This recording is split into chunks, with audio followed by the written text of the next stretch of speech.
What is up, Pacer Nation? Welcome to the Pacer Pulse podcast, the heartbeat of Indiana basketball. And man, I really thought, Pacer Nation, I was going to be able to talk about a win tonight, but we fall just short of the Orlando Magic.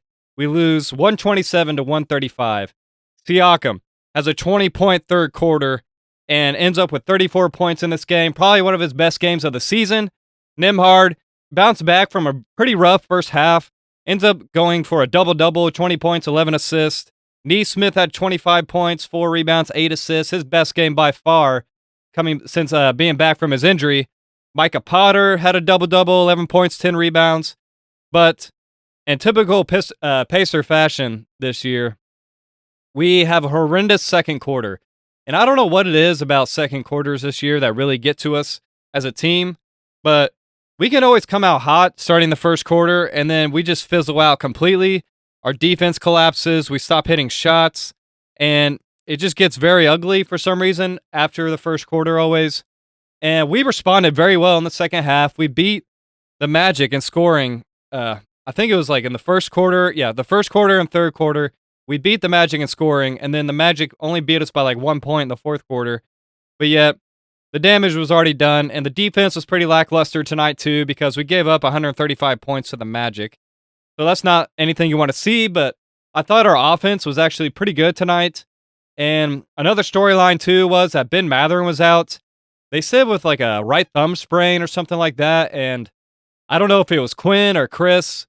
I forget who said it during the broadcast or before the game where they were saying they asked Rick Carlisle how long Mathurin was expected to be out. And he just said a while. So we don't really have a timetable on that. But given how Mathurin's been playing, probably for the past month, you could tell like something's really been bothering him. And I think it's smart that he takes his time off to heal from whatever injuries he has, whether it's the toe, whether it's his thumb now. Maybe he just had compounding injuries. And we know Mathurin. He'll play through any injury as long as he can actually step out there on the court and be helpful to the team. And maybe he just realized that it's best for him to like finally take some time off and really recover from these injuries. So we don't know how long he's going to be out, but it helps that we got Nesmith back now, Sheppard back, Cam Jones kind of getting some minutes in there now, Furphy. So we at least got some guys that can like step in and play. We don't have to rely on Garrison Matthews and Jeremiah Robinson Earl, those guys anymore, thankfully. But Garrison Matthews wasn't that bad, so I'll give him a shout out for at least stepping in and doing what he did while he was here. So with Mathurin out tonight, the starting lineup was Furphy, Nembhard, Nesmith, Siakam, and Potter. And if you guys have listened to this before, I break this down quarter by quarter. I just write notes. I'm just literally a fan writing notes, guys. So I just write the good things that I see, the bad things, and I go quarter by quarter and just break it down. So it's fun for me. It kind of keeps me even more engaged to do this during the game. So to start this game, Nesmith, he had a drive and a layup. Just, if you've watched Nesmith so far, pretty much in his career with us, he's always hit or miss with doing things off the dribble. And I thought tonight he did have a few plays where he gets pretty reckless at times with the way he drives. And he's always just kind of got one speed, right? So he doesn't really have that ability to like stop and slow down, going from like 100 to, let's say, 20, if you know what I'm saying, where he can just kind of slow down and slow his footwork down and ease in a layup. He is always going so fast, and I think that's kind of his problem sometimes with trying to do anything off the dribble. But he also had a lot of great moves off the dribble tonight, so I'm not nitpicking. It was just a few plays here and there where he struggled, but he was really awesome tonight. And then Furphy, he got blocked on a three-point shot early on, but then he got the ball back, and he got fouled for 2 free throws.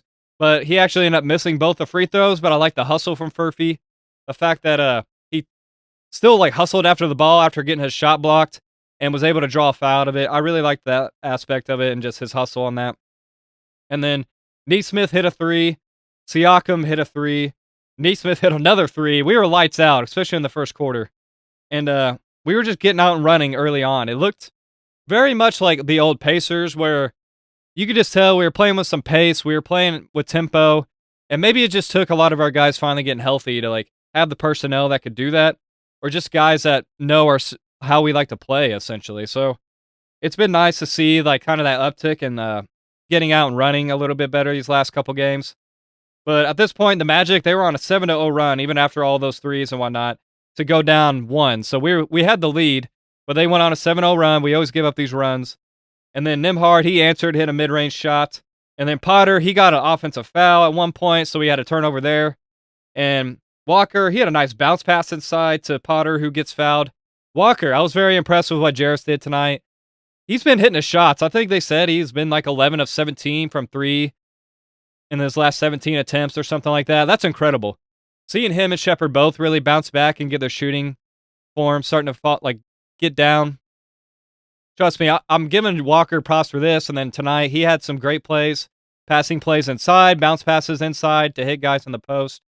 He did that several times tonight, so I wanted to shout him out a little bit because it's been very rough for Walker this year. So I'm trying to give him some praise whenever I can because I'm still not completely sold on him, but he's definitely been turning around, especially shooting-wise. So I want to give him props. And then Siakam, he had a nice mid-range shot, and then we were up 19-14 at this point. And Walker, he had a nice pass inside to Huff. Like I said, he had several of those nice bounce passes inside. And Huff had an easy 2 there. And Nembhard had a pass to Jay Huff in transition for 2. Jay Huff would really started off on fire to this game, too. And then Nesmith, he had a nice defensive play on Anthony Black and gets the block on him. He's had a few of those blocks since he's came back where I'm not saying he's ever going to be a Derek White in terms of shot blocking from the guard position, but he's definitely kind of a sneaky shot blocker at times. It's been a nice added element to see. And then TJ, he had a nice drive for a mid-range fadeaway, the classic TJ. And then he had another one after that. And Walker, he hit a 3. And he was, like I said, he was 10 of 16 from his last 3s at this point. Since he's his last 16 shot attempts from 3, which is phenomenal. That's outrageous. It's over 50%, of course. So awesome to see him kind of bounce back his shooting a little bit. And then Nesmith, he drives, but he lost the ball on a turnover. It was like how I was saying earlier. He gets a little reckless on drives, but he was phenomenal this game. And then Huff, he got a fast break dunk. He just running out in transition. And I think that's where he could really thrive with his team more. That I don't think we see enough is him getting out in transition because we just haven't done it too much this year with us getting out in transition the way we should be. But I could see he could thrive in that kind of system at least. Even if he's kind of pretty rough in some other areas, so rebounding and interior defense besides shot blocking. And then on the perimeter defense too. But he had a solid game, so I'm not going to be too upset with Huff either. And then TJ, he had a driving pass for Huff who gets the and one finish, and it was right before the first quarter was over. But it was a beautiful finish by Jay Huff too. Beautiful pass by TJ. Nice little driving in the paint, dish it off to Huff. And he had a reverse layup on the other side of the rim and got the M1. So it was really a beautiful finish. And Huff, he really answered with a good bounce back game from the last couple games or last however many games now. But stat leaders going in after the first quarter, because we were up 36-28 at this point.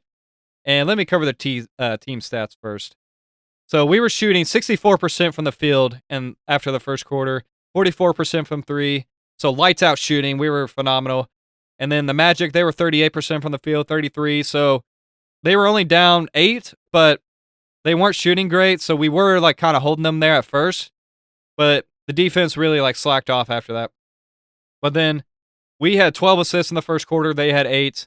We had 15 rebounds to their 8. So it's usually surprising when we're actually winning the rebounding battle. Excuse me. We had 2 offensive rebounds. They're 1. We had 0 steals. They had 3. We had 1 block to their 2. We had 3 turnovers. They had 0. So they really took care of the ball. And this is where they got us quite a bit too, where we were giving up too many points here. Because points off turnovers, they had 8. We had 0. So clearly we're going to have 0 because they didn't turn it over. But off our 3 turnovers alone, they already had 8 points off that. So that's really going to hurt you. We had 15 points off the bench. They had 4. Points in the paint were even at 12. And then Nesmith, he was leading the team in scoring after the first. He had 10, 1 rebound, 1 assist, a block. Nembhard had 2 points, 5 assists. Murphy had 4 rebounds in 5 minutes. And Siakam had 5 points, 4 rebounds, 1 assist. Micah Potter, 4 points, 1 rebound. Jarris, 3 points, 3 assists. Jay Huff, 8 points, 2 rebounds. TJ, 4 points, 2 rebounds, 2 assists. And we saw some early Cam Jones minutes, too. He actually played more minutes than Sheppard in that first quarter. And he did okay. I mean, he didn't really get the ball much, but he also wasn't really messing up either. I think he's just trying to find his footing still and where he can kind of find his spots within this team. And I think I hope we get to see more burn from him. He didn't really play much, like, for the rest of this game. He only played, like, 2 more minutes after this first quarter. But I hope we get to see more Cam Jones minutes, especially if Mathurin is going to be out for a little while, and just see what he's got. I know it was a close game tonight, so we were playing the guys that we thought could help us win. But I want to see him play more. Sheppard, he had 1 rebound. And so going to the second quarter, Jay Huff comes out, hits a 3. So it was nice to see Huff finally get a 3 to fall down. It's been forever, it seems. And then TJ, he had a nice mid-range shot. Then Huff, he got a moving screen called on him. So he caused a turnover there, just kind of a bad play. And then the defense, we were looking solid so far to start this game. And it somehow really fell off in this quarter after I said this, or after I wrote this down. And then the Magic, they went on a 9-0 run, and they were only down 3 at this point. So literally after I thought, hey, we're playing good defense, we give up a 9-0 run, and they're down 3. We were struggling to hit shots. The Magic go on an 11-0 run, and the Magic take the lead after like a Tyus Jones 3 in the corner.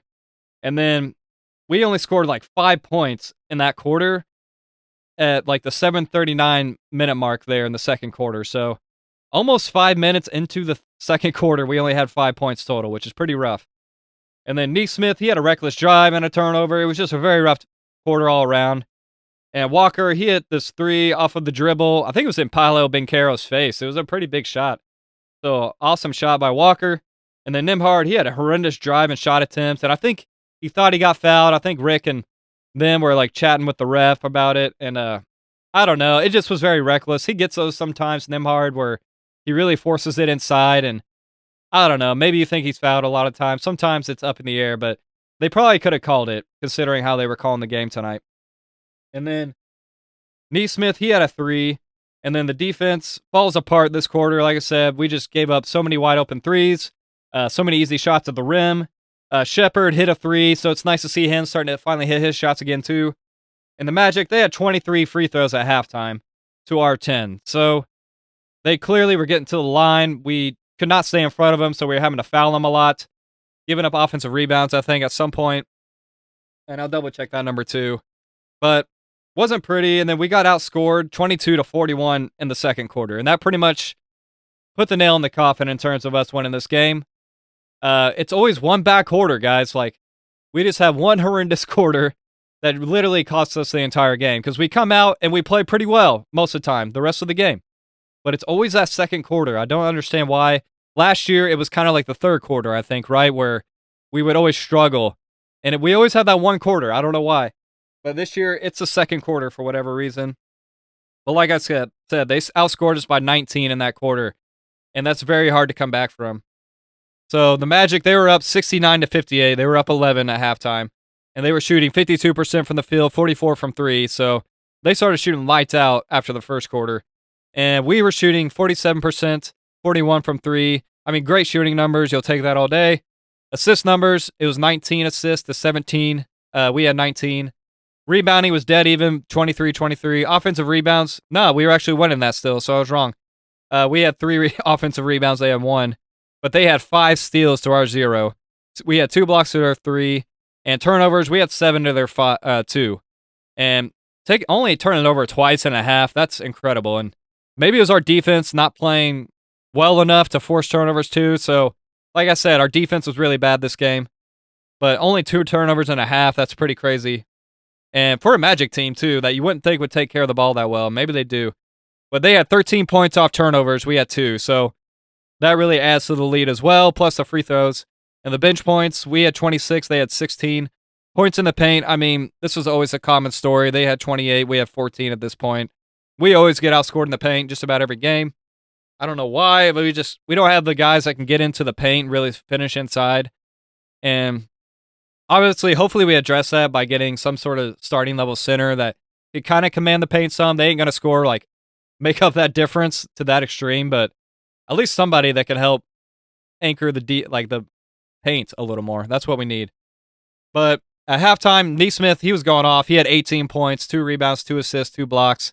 Nembhard, 2 points, 1 rebound, 7 assists. Furphy, he didn't really play much in the second quarter, so he had 4 rebounds. And Siakam had 8 points, 6 rebounds, 3 assists. Micah Potter, 4 points, 3 rebounds. McConnell, 6 points, 3 rebounds, 4 assists. Jarrett, 6 points, 3 assists. Jay Huff, 11 points, 2 rebounds. So nice bounce back game from Jay Huff. That was in 8 minutes. Sheppard, 3 points, 2 rebounds. And then that was our leaders at half. And then at this point, Nesmith, he was shooting like 5 or 10 from the field, 4 of 8 from 3. He had 3 turnovers, but you'll take it for how he played. Nembhard was 1 of 7 from this point at this point, 0 of 4 from 3. So very rough first half from Nembhard. He was getting assists, but other than that, scoring was pretty bad, but he picks it up. And then Siakam, 3 of 6 from the field, 1 from 3 from 3. He was a negative 12 plus minus. Micah Potter is negative 13. He had the worst. Nembhard, negative 9, negative 8 at this point for Nesmith as well. And then TJ's 3 of 7. Walker, 2 of 3, 2 of 2 from 3. Walker and Jay Huff led the team in plus minus 2 and 4. Walker 2, Jay Huff 4. So after halftime, we really bounced back. We answered our terrible second quarter. And this is where like Siakam just went nuclear. And even Nembhard, he had like 13 points in this quarter too, but Siakam had 20 points in this quarter alone, which is insane. I mean, it's so criminal this guy might not make the All-Star team because of how bad we are. But my goodness, any guy that can score 20 points in a quarter, you're a top 20 player in this NBA. I'm just going to go ahead and say it, top 25 regardless. You're an all-NBA type of level player. I mean, quote me on that, whatever. Call me out if I'm being a homer, but he's phenomenal. But then to start the third quarter, Carter, he bullies Potter inside to the rim for an easy dunk.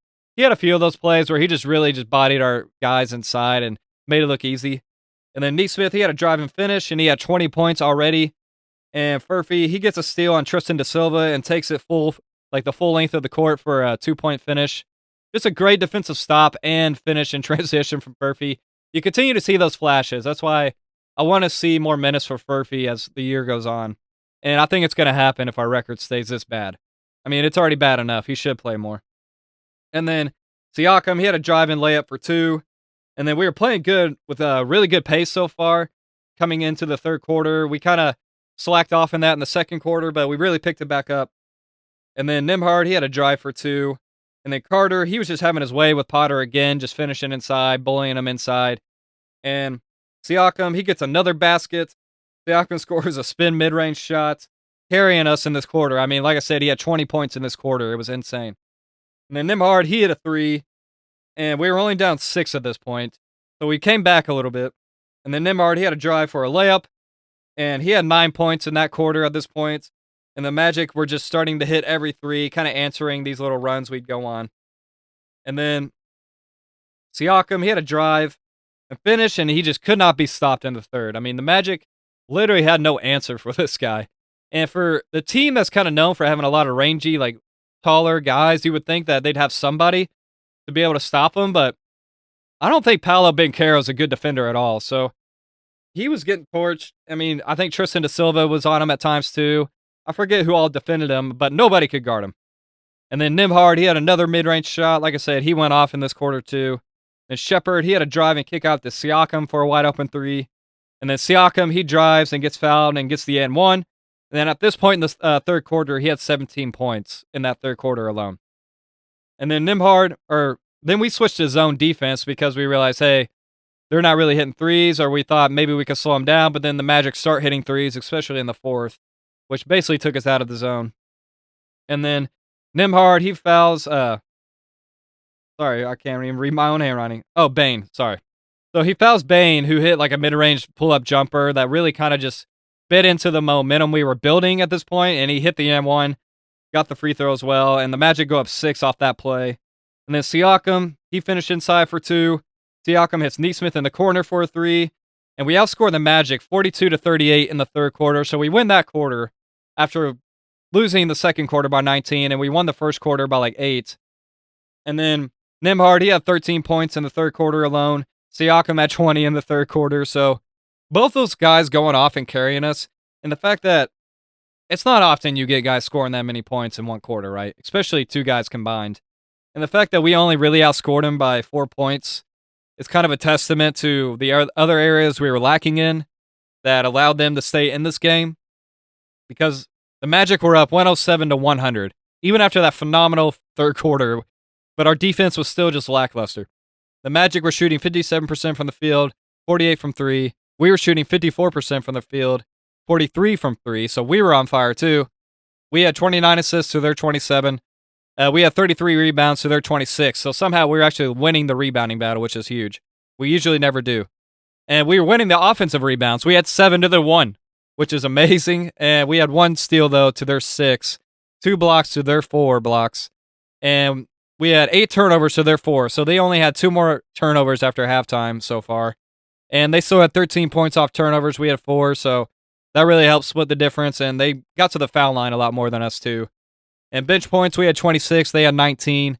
Points in the paint, they were barely beating us at this point, but they had 44 points in the paint. We had 38. And the stat leaders going into the third quarter, or after the third quarter, Nesmith had 23 points, 3 rebounds, 3 assists, 2 blocks at this point. Nembhard, like I said, 13 points only after having 2 points in the entire first half.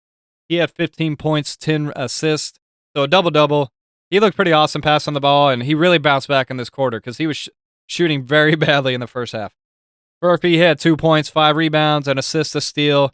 Siakam, like I said, 20 points. He had 28 points at this point, 7 rebounds, 5 assists. Micah Potter, 6 points, 4 rebounds, 1 assist. Really like what I've been seeing from Micah Potter. He's been our best center by far. I know Jackson's been hurt, but it's kind of crazy we brought this guy in. He's clearly been the best center out of the bunch so far, and he deserves to start. He deserves to keep that spot because he proved it tonight too. I really like his attitude and what he brings. If you watch the press conference after the last game, I think you'll become a bigger fan. So just listen to that if you haven't yet. But Jarris Walker, he had 6 points, 1 rebound, 3 assists. Jay Huff, 11 points, 5 rebounds, 1 assist, good bounce back game. TJ, 6 points, 4 rebounds, 4 assists. Sheppard, 3 points, 3 rebounds, 1 assist. So going into the fourth quarter now. So Sheppard, he gives up an M1 layup to Jace Richardson early on. Then TJ, he hits a nice mid-range shot. Nesmith drives and hits Sheppard in the corner for a 3. Nesmith had several plays like that. That was very nice, hitting Sheppard for open 3s. And then Nesmith, he had an awful drive at one point, though, and he got stripped, but it was kind of like at the end of the shot clock, so he had no choice. But it was like what I was saying earlier, just kind of those reckless drives that Nesmith does at times, but I don't even care. He was awesome tonight, so can't blame him for even trying. And then TJ, he hits the mid-range again. And Nesmith had an awesome drive and dunk finish. It's just so nice to see Nesmith back. I missed seeing his energy. I know I've said that last game, or since he's been back, essentially. But he's just someone that's very hard to replace. And I love Nesmith, I do.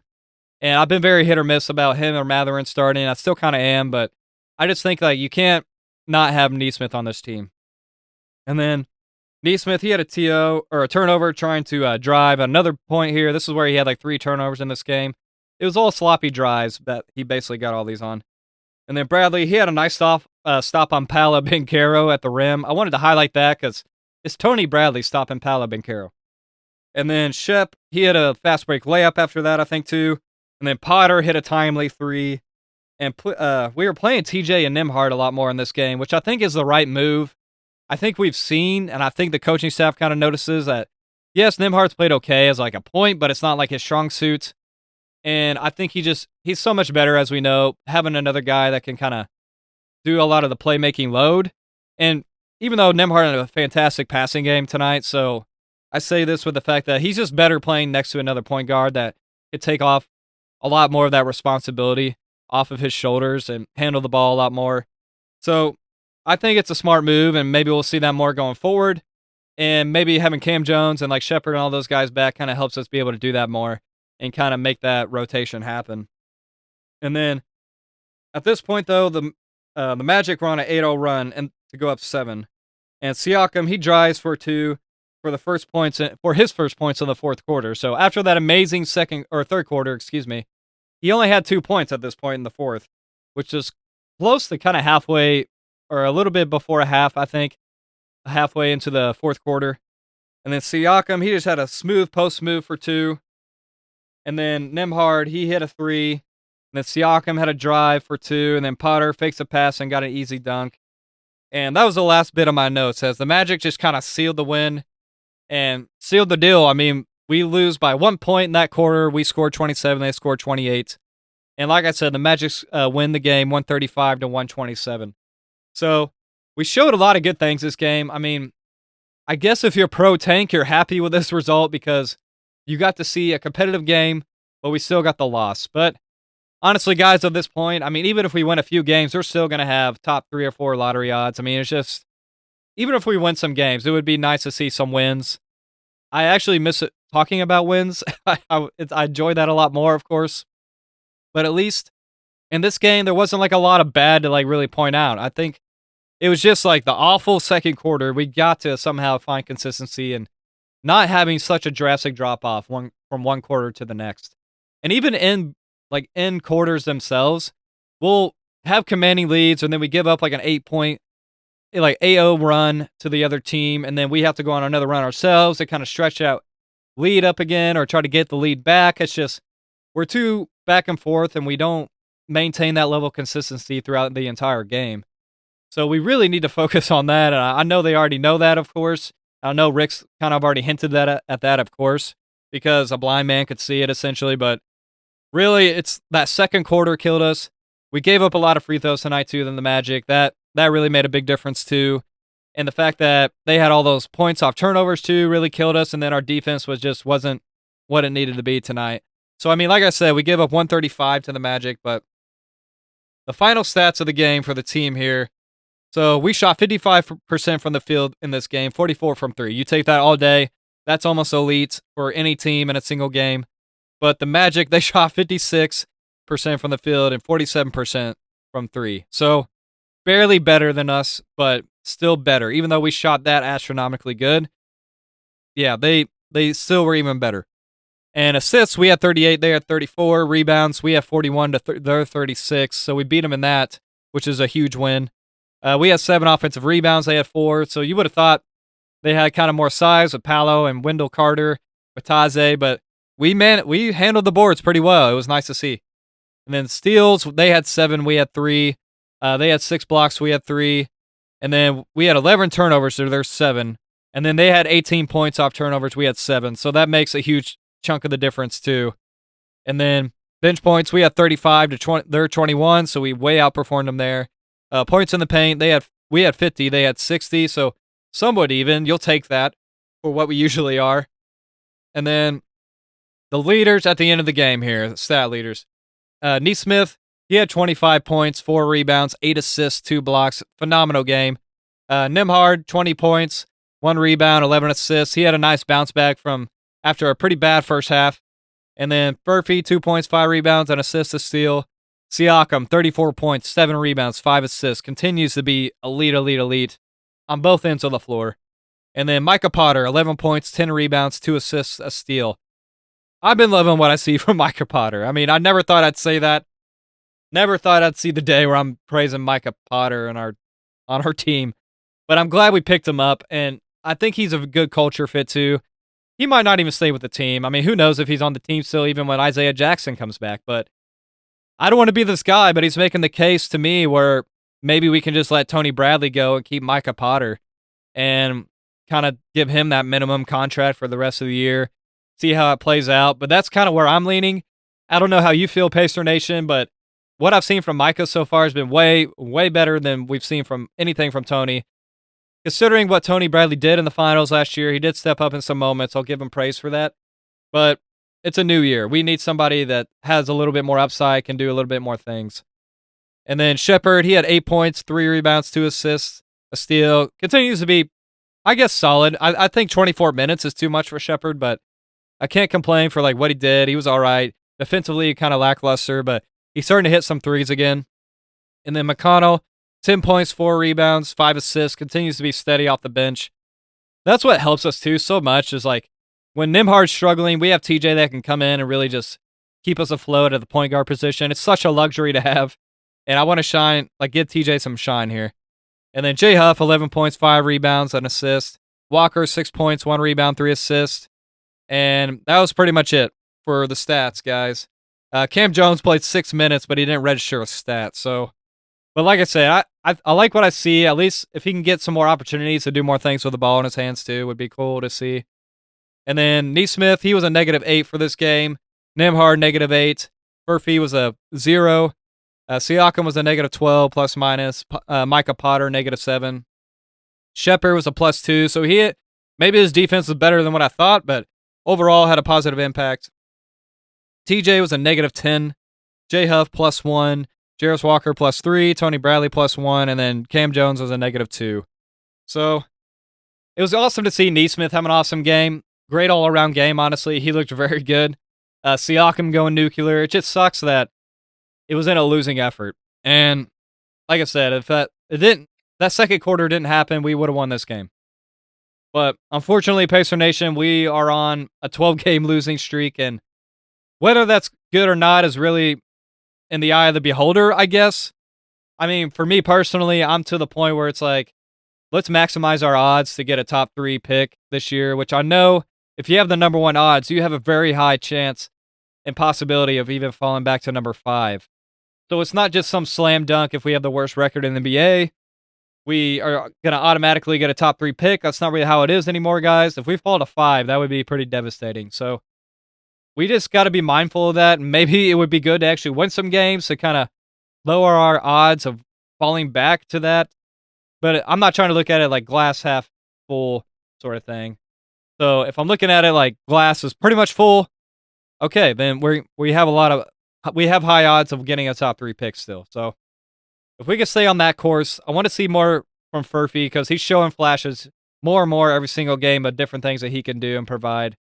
Cam Jones, I want to see get more minutes, and maybe he will now that Mathurin might be out for a while. We don't even know the time frame, but hopefully we get some clarity on that. And honestly, I'm glad that he's getting some rest because I think he needs it. I think he's battling too many injuries, and I know he wants to be out there to maximize this year and get a strong contract because who wouldn't? I mean, any player would try to push through that. But I think at this point, after like his performance has really fallen off, he's not able to get to the rim like he was before. He's clearly affected by these injuries, so I think it's a smart move, and hopefully he comes back better than before and is able to get back to fully being healthy. And it kind of helps too that we got Nesmith and Sheppard and Cam Jones and these guys fully being healthy again. It helps us to be able to have some more rope in terms of staying afloat, like having NBA level guys at least out there, not having a bunch of 10-day guys. But like I said earlier, I do hope, I don't know when it's decided, but I hope we can like bring Micah Potter back and just bring him on for the rest of the season. I mean, unless we do trade for a starting center, which is a huge possibility still, but I would be looking out for that. Maybe they do make that decision and they release Tony Bradley and just sign Micah Potter to that sort of deal. Because I've liked what I've seen. His stretch element, if he can rebound like he did tonight, 10 rebounds, 11 points, I mean, a double-double. I don't even know if a Biggs had that since Isaiah Jackson against the Bucks the first time we played him. Maybe it's happened again. That's the only time I can remember. So it's cool to see that, but I've liked what I've seen from him so far, and I think he's a good culture fit, but who knows? You never know with these guys. But that's all I really have, Pacer Nation. It was a fun, exciting game if you did see it, and at least we had some fun watching it, and we were kind of playing with that zip and that pace that we used to play with, and we were really getting up and down, and it was like kind of more of that fun brand of basketball we were used to seeing before, and maybe all it took was guys being healthy and actually knowing our system to be able to finally kind of get back to that style of play. But I mean, I guess we served the tank tonight, guys, so if you're happy for that, we're happy. But all in all, we saw some good things, but we got to be prepared for the Cavs game Tuesday, and that's not going to be an easy game. We don't really have any easy games. I think we play the Hornets next, actually, after the Cavs, but they're semi-decent, so I don't think that's going to be an easy one either. So who knows when Rick Carlisle's 1,000th win is going to come, or when we break this losing streak, because we're 12 games in a row now.